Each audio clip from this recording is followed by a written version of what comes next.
What's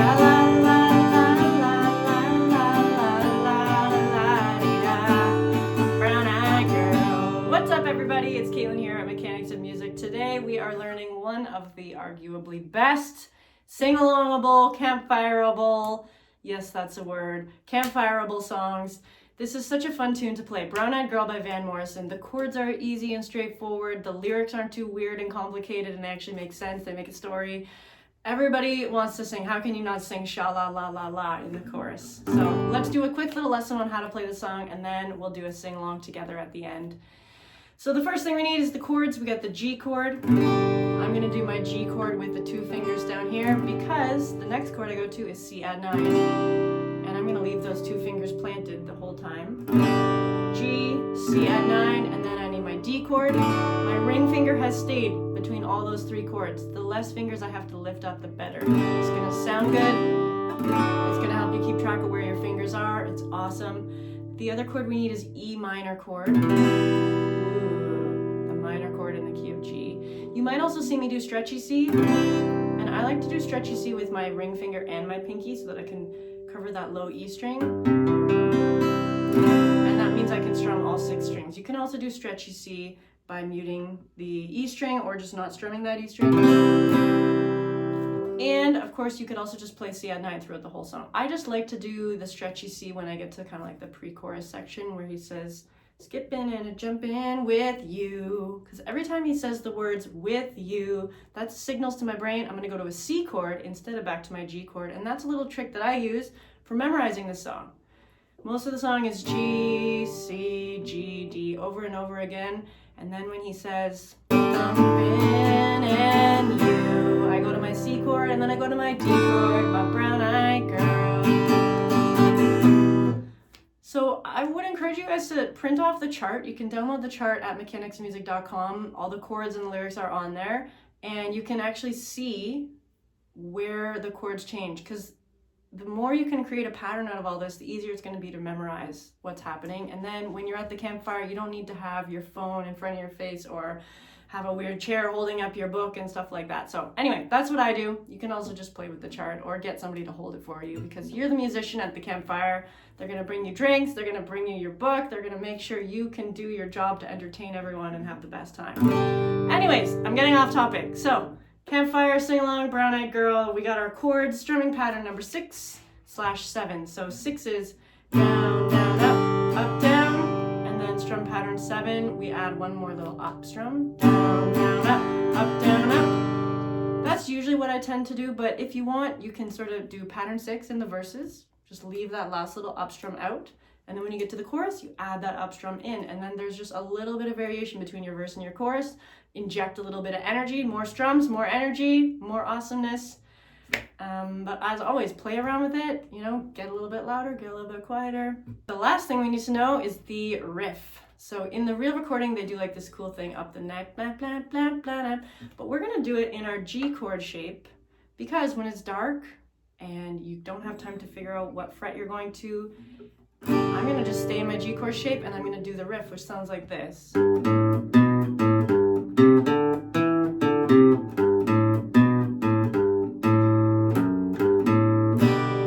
Awesome. I'm gonna do that 2 times in the beginning of the song, and then at the end of the song, I also like to do it there because it just sounds cool and it's fun. And then the bass actually has a little kind of groove breakdown thing in the after the chorus, and it's kind of doing a little variation on that. So unless I'm playing with a bass player and then I'm gonna be like, yo, bass solo, let's go, and I'll just do something cool, I will do that riff on the guitar, and I don't have to move out of my shape. So let's just learn that little riff quickly. I'll put the tabs up on the screen. So I'm starting in my G chord, and I'm leaving these 2 fingers again down. I don't need them, they're not part of the riff, but they just help me keep my hand anchored. They help me know where my fingers are, and it's just comfy for me to have my fingers there. With my right hand, my pick is gonna rest on the string below, just like I always say in all the videos. Okay, so I've rested it so I can keep track of it. 3rd fret, then I go down to the next string, open, 2nd fret, ba, ba, ba, back to open, ba, ba. Now I'm gonna go to my C add 9 shape and repeat that exact same thing, just in the C add 9, starting on the A string. Ba, ba, the G chord. Ba, ba, ba, ba, da. And now this would be the D chord in the chord progression. And I'm going to play my A string and then this little ba, ba, da. So A string and then second fret of E string, third fret of E string, and then the A string again. And that's written at the top of the chart that you guys can download too. So the trickiest thing about that riff is going to be the rhythm. So what I encourage you guys to do is see if you can sing the rhythm with me and then just go really slow. Da da da da da.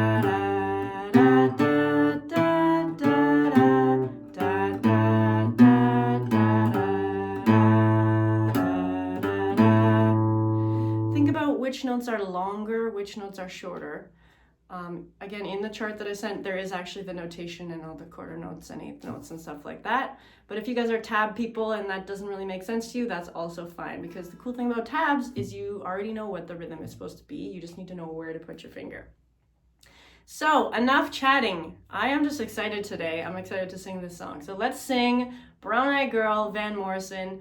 Another quick note is this is a super easy song to capo it up. If you want to just go a little higher because you don't maybe want to sing as low as Van Morrison does, although he kind of sings fairly high. But sometimes I capo it up if my voice is getting tired and I want to sing a little bit higher. But I do like playing it in the key of G. Let's do that riff twice as our intro and then we'll launch right into the song. 1, 2, 3, 4.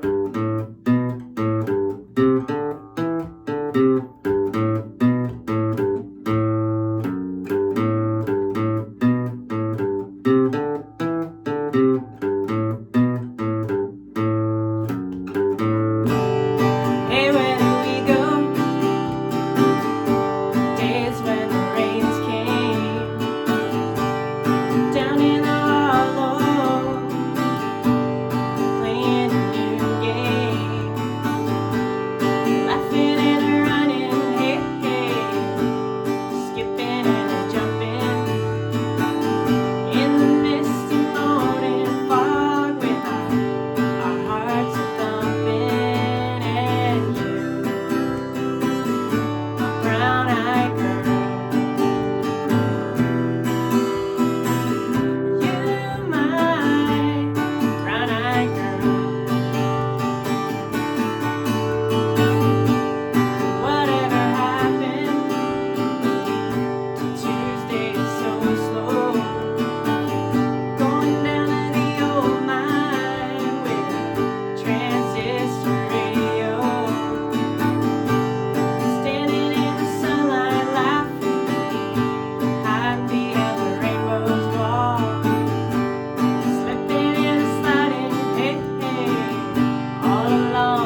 guys, like this video, share this video, jam along to this video a bunch of times. Download. We have our whole Campfire Sing-Along booklets available on our website. You can download. We have book 1, 2, 3, 4, 5.